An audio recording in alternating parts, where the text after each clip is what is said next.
I want to welcome Danny Shain back to the show today. You are getting ready for a tour. What excites you when you go on tour? Well, we're actually getting close to the end of it, which is why I'm back now. We had scheduled 16 shows in 5 weeks, and I have 2 left. So we've been pretty busy, and it's been a hell of a good time. What excited me before we got rolling was all the stuff I had to do to get it lined up, you know. It's all the logistics, getting the band, you know, in sequence, making sure we're ready, making sure we have time to keep on advancing the themes, the musical things that we got going on. Although we're traveling, sometimes that's a little bit complicated. Keep everyone excited and motivated, the reason behind why we're doing all this, so forth. And, you know, like most musicians, once you get on that stage, and even there's like 10 people there, and they like the music, keeps you excited, you know. And so, you know, we played more than 10 people, which has been kind of helpful, because that way there's money to pay the band and so forth, so we keep on moving forward. The motivating factor ultimately is the joy of playing music and the hope that we can realize much bigger events. We've had the chance to get in front of some pretty decent sized events. The videos I haven't put together yet because I haven't had a chance to sit down and work with a videographer. How all raw footage, and look at that, and it looks good, and I know we'll have some neat stuff to be able to put up there in the next month and a half, roughly, you know. Get done with this event that's coming up on Friday and then Tuesday, and then we can relax a little bit, you know, and attend to some of that stuff. But one of the things we had to do is adjust how we play down here in Peru. So my band was saying, hey, dude, we don't play enough. We need to do more playing here. And I said, yeah, I know, but if we're going to play more here, we'll have to do more cover stuff. And I really don't want to do a bunch of cover stuff. And I'm not talking cover country music. We'll have to, because people really don't understand country music yet right down here. So we'd have to do covers that they would understand from like the 70s and 80s in particular. And so, yeah, it's okay, let's give it a try. And so we've incorporated several songs from the 70s, 80s, you know, rock, pop kind of stuff. Stuff from people like John Fogerty, Cheap Trick, Billy Joel, you know, this kind of dynamic. John Cougar Mellencamp, right? So we rock them hard, throw in a few of our songs in between every 2 or 3 songs, and that way they don't disconnect. And that's been kind of exciting because I haven't played that music, geez, probably like 20 years, you know. So when you get up to perform, what makes you motivated to do it? You know, I don't think I'm terribly unusual, but it seems weird to me. I am basically, you could probably even say almost antisocial. I don't like big crowds. I don't like to go to parties at night. I don't like being out late at night, drinking with the buddies and dancing the night away and that sort of stuff. When I get into a party situation, I feel uncomfortable. I don't like all these people on top, you know. But when I play, I become a different person, that's for sure. I'm much more energetic. I'm much more extroverted. There's pretty much anything, you know, that I need to do to make people happy in certain realms of being an artist, right? You know, I do. I dance, do crazy stuff. I'm trying to communicate with the crowd. And I really, really like that. And when you're up on the stage, you have a certain amount of authority and protection, right? So I got my band and us, and I have people on top of me, right? And at a concert, I don't like that because everyone's on top of you, like jumping around. Like, I hate that stuff, you know. I'm glad those people like it because that's what helps makes, you know, business side work, you know. So you know what it comes down to is I love that energy. I get up there when I'm about ready to go. I find that I'm calmed down. I don't have any more nervous jitters anymore. I get up, and I do what I do, I do what I love to do. And that motivates me a lot. What's the biggest crowd you ever worked with? Crowd estimates on the last big show we had was about 2,000. The crowd that we got coming up on Tuesday is an anniversary party for the city where we live, which is an invitation by the local government only. And that one last year had about 7,000 people in that stadium.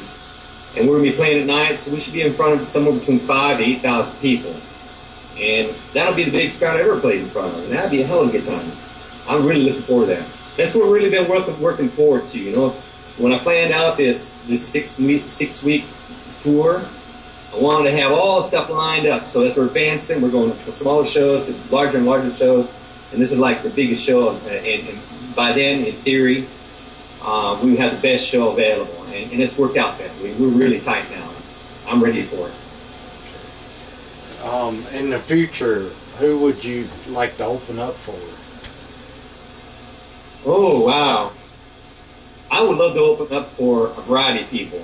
And because I'm a bicultural artist, I'd love to open up for a couple of American artists, and I'd love to open up for a couple of Latino artists. And those two American artists would definitely be Toby Keith. Get your ass in gear and invite me, and let's tour. Because I know you love Mexico. And Kenny Chesney. Those guys, they want to make that connection. And I love their music anyway. I understand them. And I know they're looking for that. How do we connect the Latino side and so forth? And I know they got properties in Latin America as well. But they can't do so much of that Latino thing because it might piss some people off and they're not Latino. I don't know how it is, but I think they understand that. On the Latino side, God, if I could open up for someone like Mark Anthony or Maná or Miguel Mateo, which is some big names in Latino, not country, but just Latino rock. You know, if I could get those two worlds together, that would be just rocking. And then if I'd be so crazy enough to think that they could open up for me one day, that'd be even more awesome. What cities would you tour on your last tour? Oh yeah, okay. So the last large city that we played in is in a place that's called the Amazonas. You know? It's in north of Peru, almost touching with Ecuador. And that region has a lot more people who have had some experience with foreign intervention, you know, in music and culture and so forth. So I knew that when we were going up there, we were going to find people that were much more familiar with the musical styles that we were going to present. And I guess I'd say that the two biggest places we played at were in Chachapoyas, which is an indigenous name as it sounds like, but a big touristic area. You know, that's why these people are more familiar with these styles of music that we play. There's a lot of foreign contact that come in here, and so the bars, they try to put that same kind of music on, you know, for the last 30 years. And then Moyobamba, capital city, has, you know, it's not a huge city, probably got somewhere around 200,000 people, right? And these areas are, you know, when you play a song from John Cougar Mellencamp or John Fogerty or Cheap Trick or, you know, any of those bands that were popular from the 80s, those people instantly recognize it and they start dancing. They don't understand the lyrics, but they love the sound, right? And so strategically, those are the areas that I aimed at on this particular tour. Okay. What can you say to your followers right now? Well, I'm constantly aware of the fact that there are a lot of people that help me out. And how do they help me out? They request my music in one of 32 radio stations in 7 countries now. They keep me on the charts and some of the independent charts back in the United States. They come to my concerts. They buy my T-shirts now, which I recently started printing. They're starting to buy my music now. And they send me just good vibes. Now, all of those people I'm very, very grateful to. Because it keeps my dream alive of being somewhat more successful with music, that I could be a full-time musician, economically speaking, and live that kind of life that a lot of us dream about. You know, I don't want to be a super millionaire, huge star kind of thing, but I like someone in between where I am now and what I'm doing now. And those are the people that are making it happen. And I thank them very much. folks like you yourself, again, I want to reiterate that, that give me this exposure, give me this extra light to the rest of the world, and I can't thank you enough, Rich, really. And like I said, I'm gonna get that chance to get up there and see you, and I'm buying. Thanks for being on this show today. Yeah, Rich. Again, I'm gonna say it again. I know you're not. I hope you don't get bored of it, and I don't get tired of saying it. Thank you very much again. Wonderful visiting with you again. I wish you the very best of luck in your career as well, and best wishes to you and your family and your families. Yeah. Okay. Thank you.